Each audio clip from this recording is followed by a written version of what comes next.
Do you want to play better golf without changing one single bit of your golf swing? Well, you've come to the right place. In this video, I'm going to show you 3 very easy methods so you become more relaxed, you swing much freely, and you translate what swings you might see on a driving range here out onto the golf course.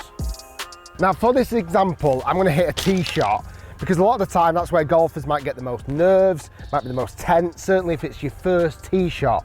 But all of these tips can be used all the way through every single shot in your round of golf, and believe me, they make a massive difference. Number 1, and this sounds like a crazy one to say, but honestly, it's so true. Breathing. We all do it naturally, obviously, but over a golf shot, there's so many times where I'll see a golfer almost hold their breath. They're almost so tense, they're like, take a big suck in and just like hold the breath. And the problem with that, obviously you don't get oxygen to your muscles, you're not as relaxed or as smooth. Where, like I say, if you're on the driving range and you're just shelling balls, you're breathing, you're chatting, you're a lot more relaxed.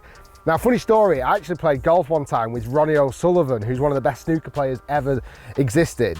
And I also played with his sports psychologist. And as an agreement, I said to the sports psychologist, I'll give you golf tips if you give me some sports psychology tips. And after about 3 holes, he said to me, do you breathe when you hit shots? And I said, never ever thought about it. He said, you don't. Now granted, I was probably quite nervous because I was playing with Ronnie O'Sullivan, but after that, I was always very conscious, and I started to put into my own game breathing exercises. So when I come to a shot now, I'm making sure I'm conscious that I'm taking big breaths in and exhaling out. And it's amazing what it does to your body. It makes you so much more relaxed. And even when I've stood over the golf ball, making sure as I'm setting up and I'm looking down that fairway, again, big breath in, fill the lungs up and exhale out. Gives you so much more relaxation, and then you're ready to pull the trigger.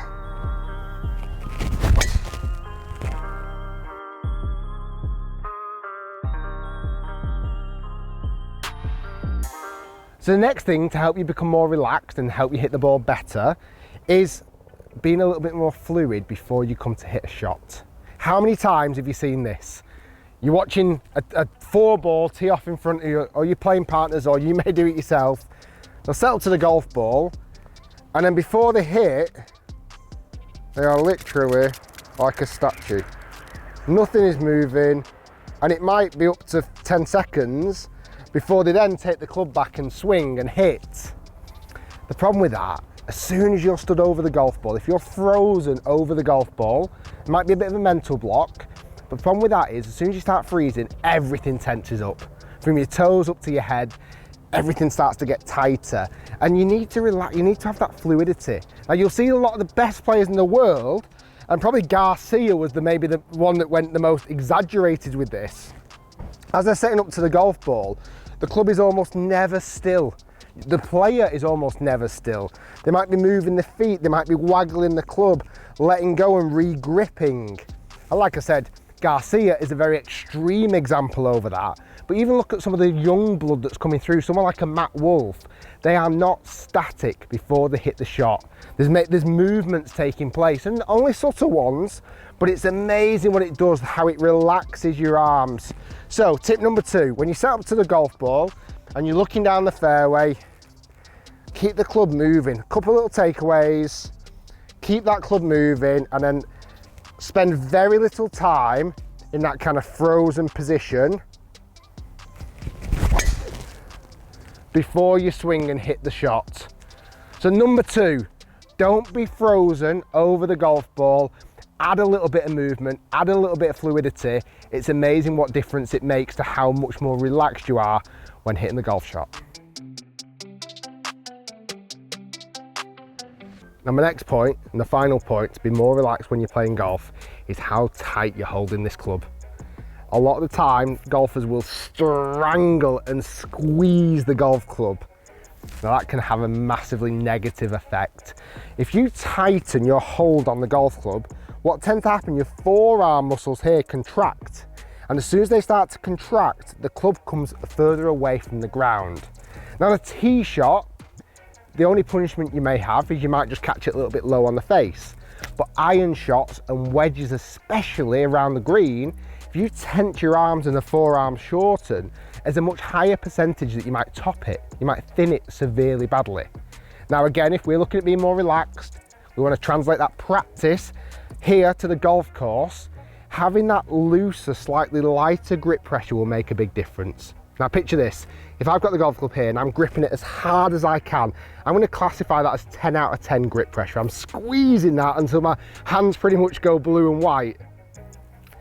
Then if I relax my hands to almost a 0, like I'm hardly holding the golf club at all. Now that'd be too loose, we'd let go of the club if that was the case. We're looking for a medium between that. We want about a 5 out of 10. So not squeezing it as tight as we can, but also still having a little bit of a hold. The difference then, through my forearms, even just doing that little rehearsal then when I was squeezing it as tight as I could, my forearms started to ache. When you go for more that 5 out of 10 grip pressure, it just feels like you've got so much more rhythm to your swing, so much more relaxed. You look at some of the best players who have had rhythm, someone like even old school like Freddie Couples, just so relaxed and chilled with it. So breathing, number 1, take that big breath in, exhale out. Number 2, do not be static over the golf ball. We want that little bit of movement. And then finally, number 3, don't strangle the golf club. 5 out of 10 grip pressure is going to give you the best chance of being nice and relaxed. So you can stand up on the first tee or any point in a round of golf feeling more relaxed and playing better golf. Give them a try, let me know what you think, and we'll see you next time.